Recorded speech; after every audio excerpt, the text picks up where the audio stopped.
আসসালামু আলাইকুম রহমতুল্লাহ। আজকের এই ভিডিওতে আমরা মাইকেল মধুসূদন দত্তের যে প্যাসেজটা আছে সেটা পড়ব। এটা ক্লাস 9, ক্লাস 10 এবং এসএসসি পরীক্ষার্থীদের কাজে আসবে। Michael Madhusudan Dutta, popularly known as Madhusudan, was a celebrated 19th century Bengali poet and dramatist. Michael Madhusudan Dutt অর্থাৎ Michael Madhusudan Dutt, popularly known as Madhusudan, যাকে সবাই এক নামে মধুসূদন নামে ডাকে, was a celebrated মানে খ্যাতিনামা, বিখ্যাত, 19th সেঞ্চুরি বেঙ্গলি পোয়েট, তিনি 19 শতাব্দীর একজন বাঙালি কবি ছিলেন, অ্যান্ড ড্রামাটিস্ট, এবং ড্রামা তৈরি করা ছিলেন, তিনি ড্রামা তৈরি করতেন, নাট্যকার নাট্যকার ছিলেন। He was born in Sagardari on the bank of Kapotaksha river, a village in Keshabpur Upazila under Jessore district. He was born, তার জন্ম হয়, ইন সাগরদাড়ি গ্রামে, on the bank of the Kapotaksha river, Kapotaksha নদীর পারে সাগরদাড়ি গ্রামে তার জন্মগ্রহণ হয়। এ ভিলেজ ইন কেশবপুর উপজেলা, যে গ্রামটা হইতেছে কেশবপুর উপজেলার মধ্যে, আন্ডার যশোর ডিস্ট্রিক্ট, যশোর জেলার ভিতরে। এখানে ব্যাংক মানে টাকা পয়সার ব্যাংক না, ব্যাংক মানে হইতেছে নদীর পার। Early, from an early age, শিশুকাল থেকে, ছোটবেলা থেকে, that aspired to be an Englishman in form and manner. that বলতে এখানে মাইকেল মধুসূদন দত্তকে বোঝানো হচ্ছে।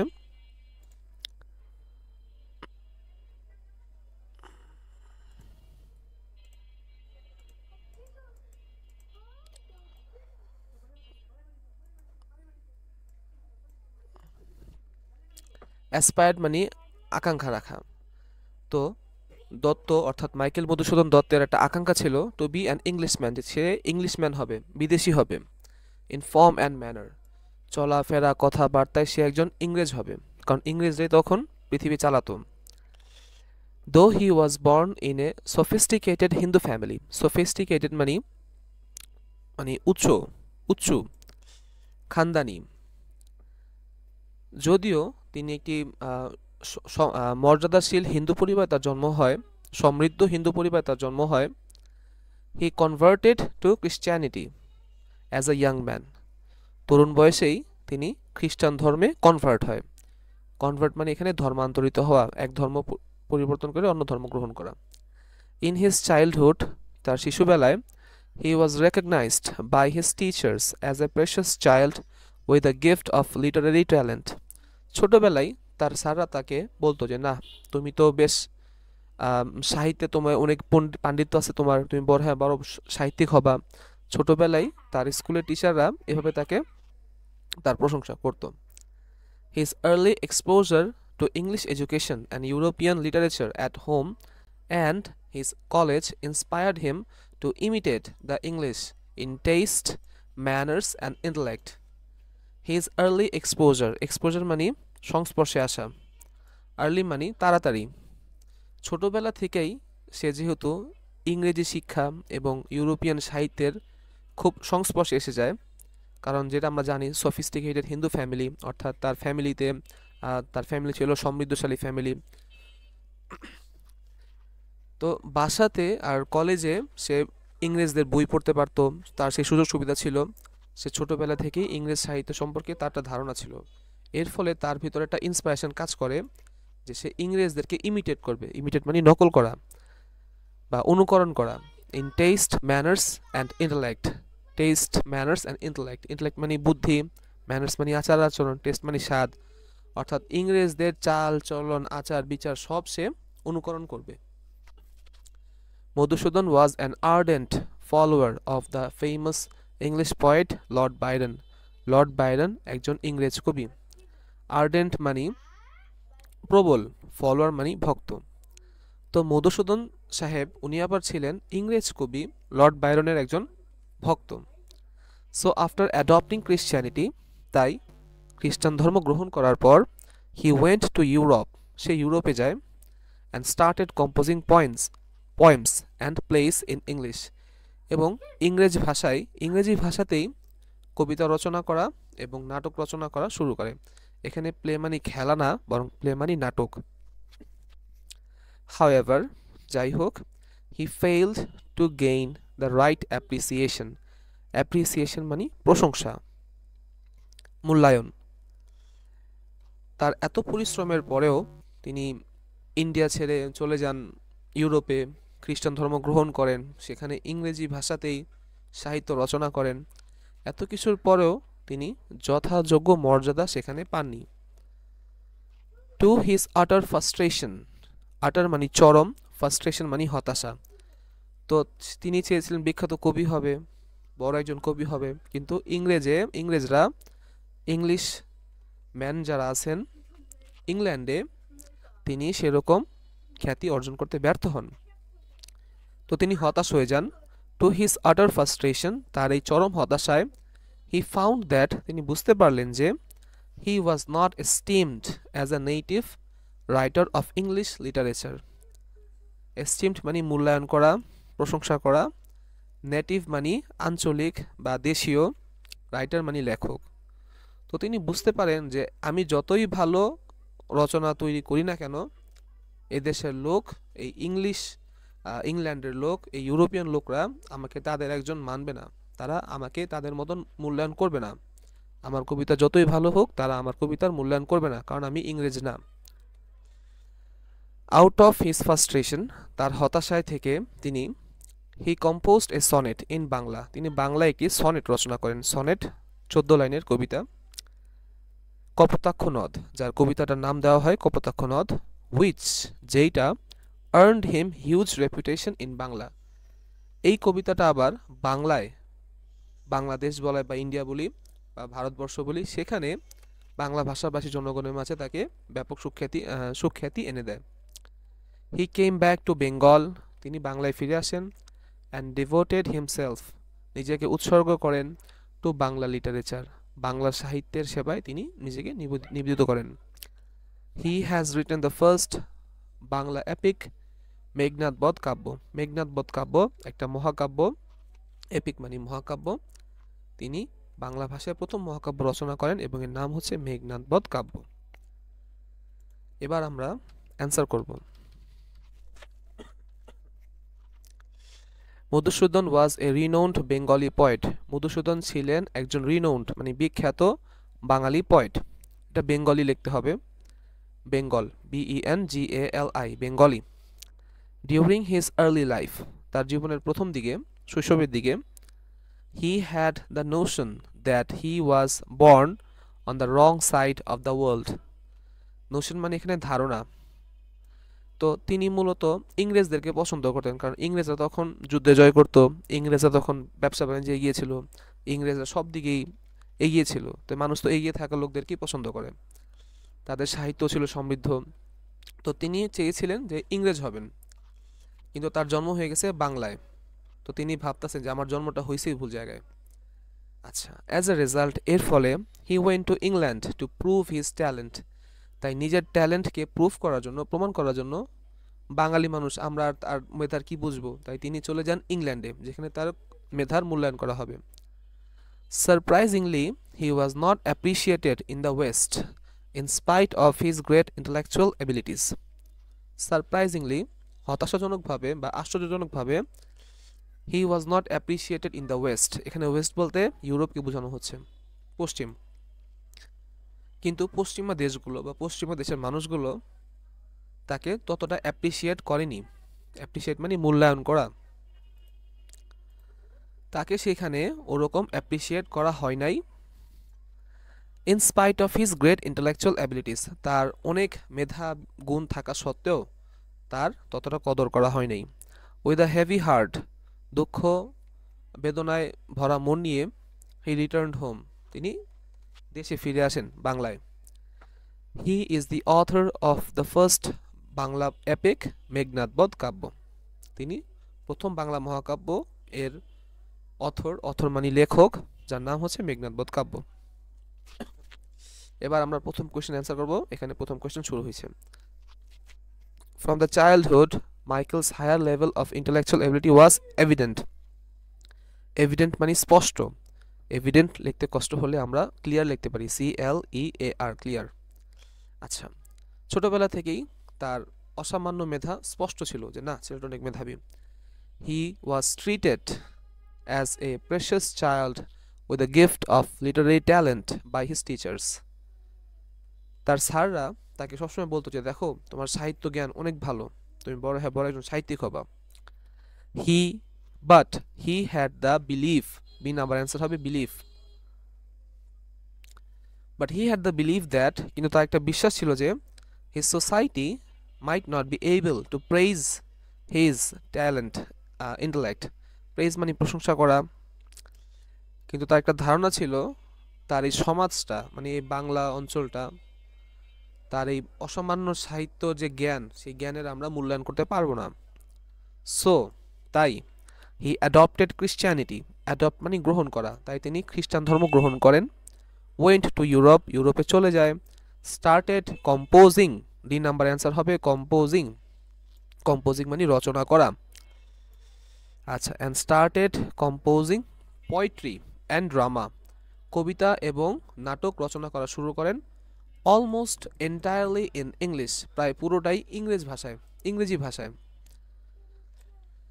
দো, যদিও, he failed to gain the right appreciation from the West, যদিও ইউরোপ বা পশ্চিমা দেশগুলো তার এই মেধার কোনো মূল্যায়নই করে নাই। He gained huge popularity, reputation in Bangla, composing the sonnet, Meghnad Badh Kavya. যদিও ইউরোপে তার মেধার খুব একটা মূল্যায়ন হয় নাই, কিন্তু বাংলায় তিনি একটা সনেট রচনা করেন, মেঘনাদবধ কাব্য, এটা তাকে হিউজ পপুলারিটি এনে দেয়। আচ্ছা, 1 নম্বর কমপ্লিট, সি কমপ্লিট। এবার আমরা অ্যান্সার করব এক্সট্রা কোয়েশ্চেন 2।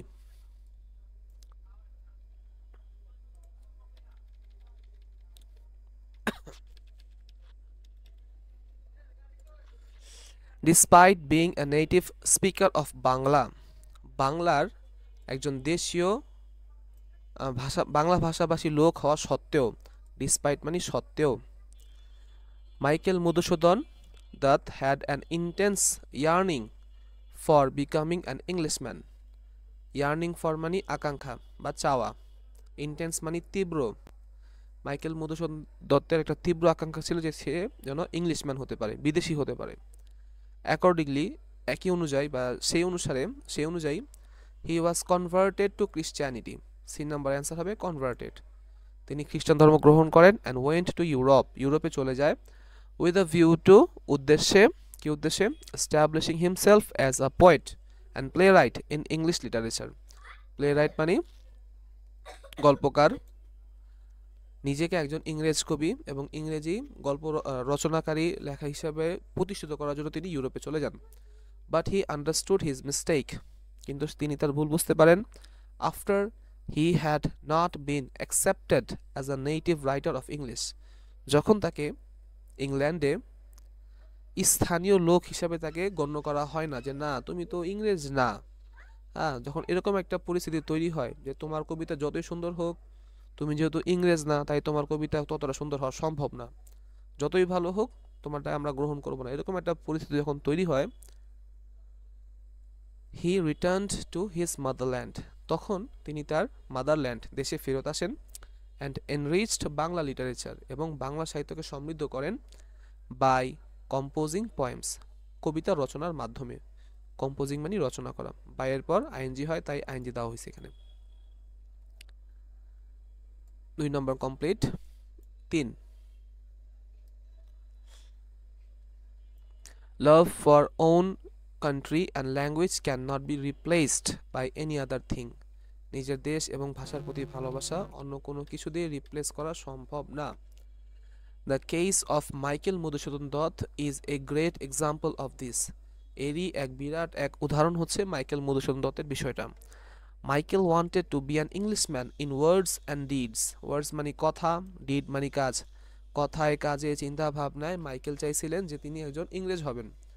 হি loved English more than his mother tongue, Bangla, মাতৃভাষা বাংলার চেয়ে তিনি ইংলিশকে বেশি ভালোবাসতেন। হি এক্সপেক্টেড, এক্সপেক্ট মানে প্রত্যাশা করা, আশা করা, হি এক্সপেক্টেড, তিনি চেয়েছিলেন, টু শাইন, যে নাম কামাবেন, সুখ্যাতি কামাবেন, অ্যাজ অ্যান ইংলিশ পয়েট, তিনি চেয়েছিলেন ইংরেজ কবি হয়ে নাম খ্যাতি কামাবেন, অর্জন করবেন। But his efforts went in when মানে বৃথা যায়, যত চেষ্টাই করেন তার সব চেষ্টা বৃথা যায়। At last he could understand his wrong vote, এখানে ভোট মানে আমাদের যে ভোট হয় সেই ভোট না, ভোট মানে এখানে চয়েস বা পছন্দ। তিনি যে বাংলাকে বাদ দিয়া ইংরেজের পক্ষে ভোট দিছিলেন, যে না আমি ইংরেজ কবি হব, বাঙালি কবি হব না, বাংলা মানুষের কবিতার কি বুঝে, তো তিনি যে ভুল সিদ্ধান্তটা নিছেন ইংরেজকে বেছে নিয়ে, সেইটা সে বুঝতে পারে। We all should take lesson from the life of Dutt, Michael Madhusudan Dutt থেকে জীবন থেকে আমাদের শিক্ষা নেওয়া উচিত। It is really true that we should love our mother language just like our mother. আচ্ছা, এটা গেল 3। এবার আছে আমাদের 4। 4-এ বলতেছে Michael Madhusudan Dutta had always a fascination for English. Fascination মানে প্রবল আকাঙ্ক্ষা। তো মাইকেলের সবসময় প্রবল আকাঙ্ক্ষা ছিল ইংলিশের প্রতি। ইংরেজদের ভাষা কত বিরাট ভাষা, বড় ভাষা, কি না ব্যাপার, বিরাট ব্যাপার। হি বিকেম এ পয়েট, তিনি একজন কবি হন, and started writing in English, এবং ইংরেজিতে লেখালেখি শুরু করেন। হি showed much talent in composing literature in English, ইংরেজি ভাষায় সাহিত্য রচনায় তিনি তার ট্যালেন্ট প্রদর্শন করেন, মেধার প্রদর্শন করেন। But did not get recognition, কিন্তু স্বীকৃতি পান না। রেকগনিশন মানে স্বীকৃতি। আমরা তো ইংরেজদের চরিত্র সম্পর্কে জানি যে তারা কতটা ভেদভাব করতো আমাদের সাথে, যেহেতু তিনি একজন বাঙালি ছিলেন তাই তাকে ততটা সম্মান দেওয়া হয় নাই, তার কবিতা যত সুন্দরই হোক সে মর্যাদা পাবে না। It caused disappointment in him, এটা তার মধ্যে হতাশার তৈরি করে। So he started composing in Bangla, তাই তিনি বাংলায় সাহিত্য রচনা শুরু করেন। Which earned him his desired fame, যার মাধ্যমে তিনি তার কাঙ্ক্ষিত সুখ্যাতি অর্জন করতে সক্ষম হন। In fact he is the father of Bangla epic, বাস্তবিক অর্থে তিনি হচ্ছেন বাংলা মহাকাব্যের জনক বা ফাউন্ডিং ফাদার। আচ্ছা, 4 কমপ্লিট। এবার আমাদের 5 অ্যান্সার করা হবে। সিন্স বয়হুড, ছোটবেলা থেকেই, মাইকেল বিলিভড দ্যাট, মাইকেল বিশ্বাস করতেন যে the Bengal was unable to appreciate his intellect, এই বাংলা ভূমিটা তার ট্যালেন্টের মর্যাদাই করতে পারবে না। আমরা কৃষক মানুষ, চাষবাস করতাম তখন 200 বছর আগে, 1800 সালের ঘটনা, তো আমরা কি আর সাহিত্য রচনা বুঝবো, এটা তার ধারণা ছিল। He also believed that the West would be the right place to appreciate his poetic intellect. Poetic মানে কাব্যিক, intellect মানে মেধা, appreciate মানে মূল্যায়ন, right place মানে সঠিক জায়গা, ওয়েস্ট মানে ইংল্যান্ড এবং ইউরোপ মানে পশ্চিমা দেশগুলো। আচ্ছা, তিনি বিশ্বাস করতেন যে পশ্চিমা দেশগুলাই তার যে মেধা, সেই মেধার সঠিক মূল্যায়ন করতে পারবে, বাংলা পারবে না। But he was not accepted as a native writer of English literature.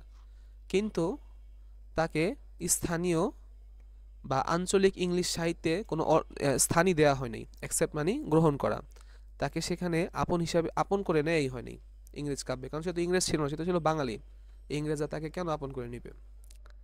So he came to Bengal, তাই সে বাংলায় ফেরত আসেন, and used his talent for Bangla literature, এবং বাংলা সাহিত্যের জন্য তার ট্যালেন্টকে কাজে লাগান। তো এই জিনিসটা কমপ্লিট করলে আমাদের এসএসসি যে পরীক্ষা আসছে 2025 সালের, সেটা বিরাট এক উপকারে আসবে। প্লাস যারা ক্লাস 9-এ উঠেছেন, নতুন ক্লাস 10-এ আছেন, তাদেরও উপকারে আসবে। ভিডিওটা যদি ভালো লাগে অবশ্যই বলবো লাইক, সাবস্ক্রাইব করতে, আমার চ্যানেলের পাশে থাকতে। সবাইকে ধন্যবাদ। আসসালামু আলাইকুম।